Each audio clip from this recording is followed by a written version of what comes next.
So you remember, was it last week or the week before? Week before that, whenever. It's all blurry to me.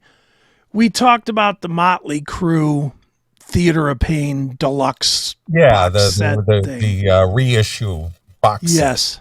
Mm-hmm. So Motley decides to release a single from this Okay. to entice people to buy this thing. So if there was one thing, before I even go to it, if there was one thing that Motley Crue has always been known for being awful at, what would it be? Awful. At least bad. Nobody ever said this was something they did well. Promoted a song? No. No. Live performance. Oh, yeah. They've always been miserable. Not miserable, I guess that's too strong. They've always been less than great live, primarily because of Vince Neil. Do you agree with that? Even in the early days? Yes. Really? Well, we're about Okay. to find out. All right. We're about to find out because they released a live version of Keep Your Eye on the Money from Long Beach, California in 1985. Okay. So this should be probably Vince Neil at his peak. Yes? You would think, yeah. I mean, that's when they were starting to hit their stride. That's when Home Sweet Home elevated them to another stratosphere. Mm-hmm. Well, this sucks.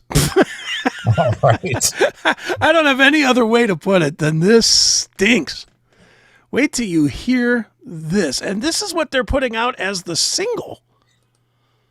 Look at this. Check it out.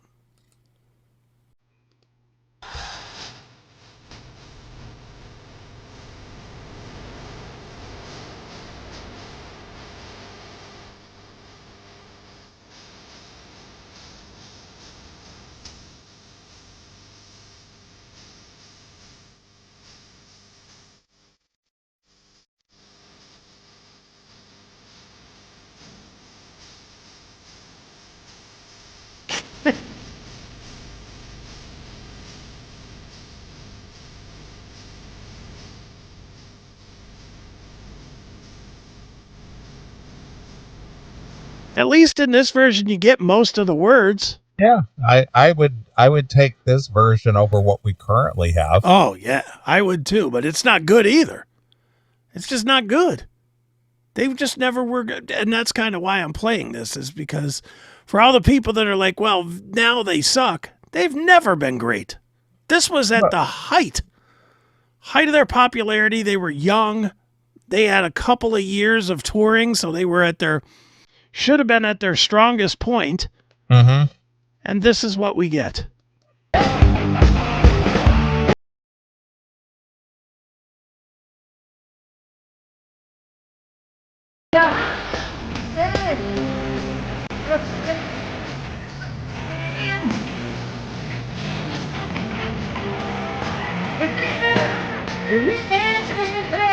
You know what I like about this lyric video?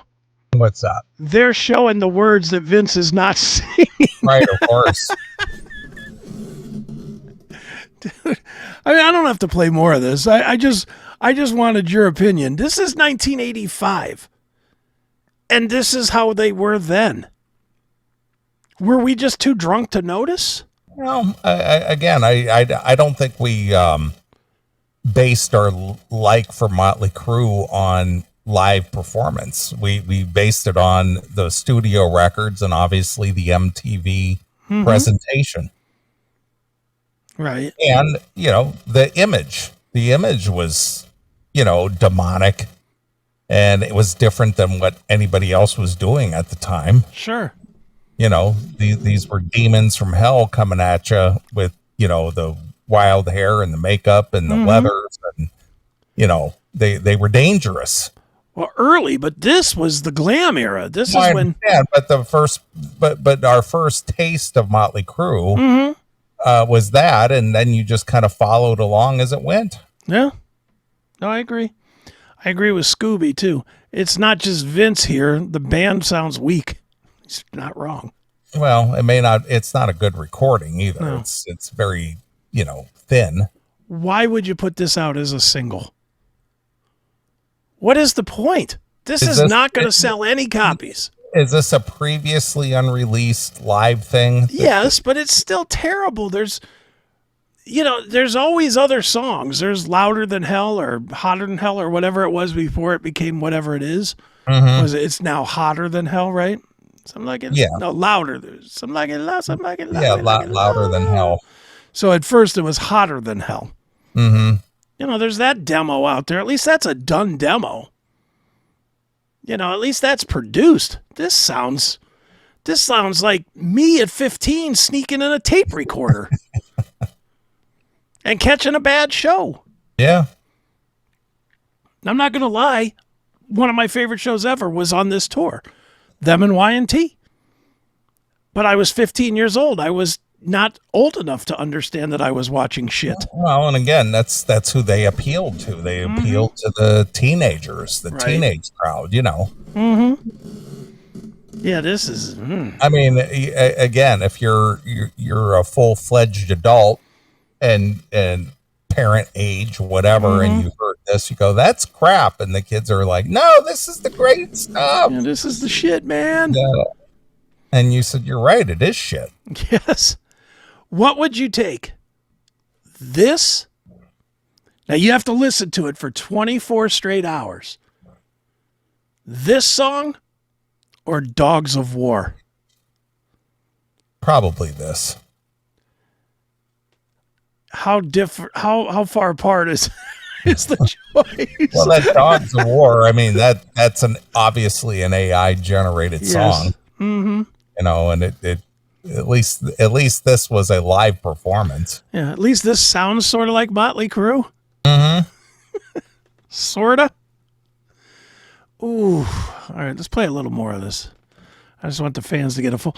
I'm trying to help Motley sell that box set. That's why I'm playing this. Right. Well, again, you got to remember these type of things, these box set things with all the extra shit and previous unreleased and stuff. This is only going to sell to the hardcores. Yeah, and they won't give a shit about how this sounds anyway. Again, the Tim James of the world.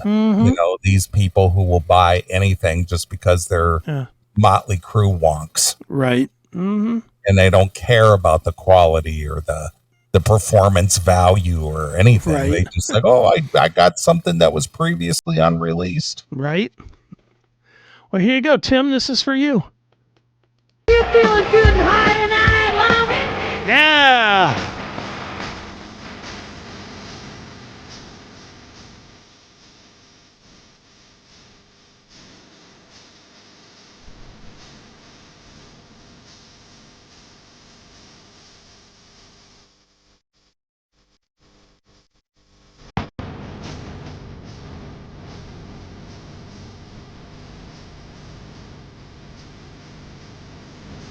Oh.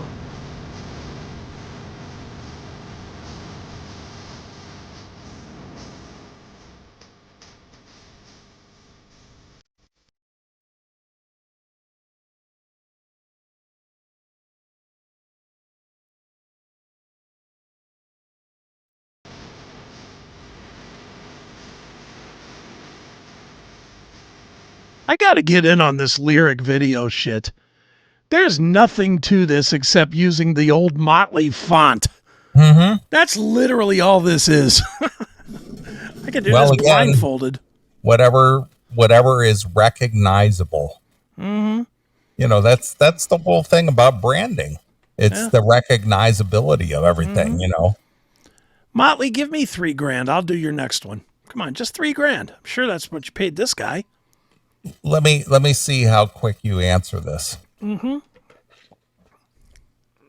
Who had the first, or what product, or who had the very first most recognizable logo ever? Most recognizable logo ever. Yep. Not necessarily music, just a product or a company or. Oh God. I have no idea. Aunt Jemima?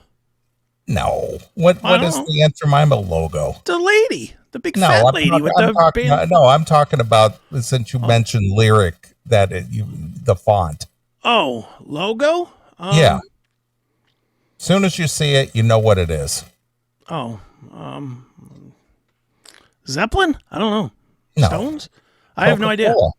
Oh, Coca-Cola. Yeah. Sure. Is that the first one? Yeah, well, that would be, and I would think that would be one of the most recognizable logos, early logos. Sure. Yeah, it probably would be. Pepsi be another one right after it. Blue ball. Recognize that right away. Yeah, I guess. I mean, but that's changed over the years. Coca-Cola, their scripted logo has always been the same.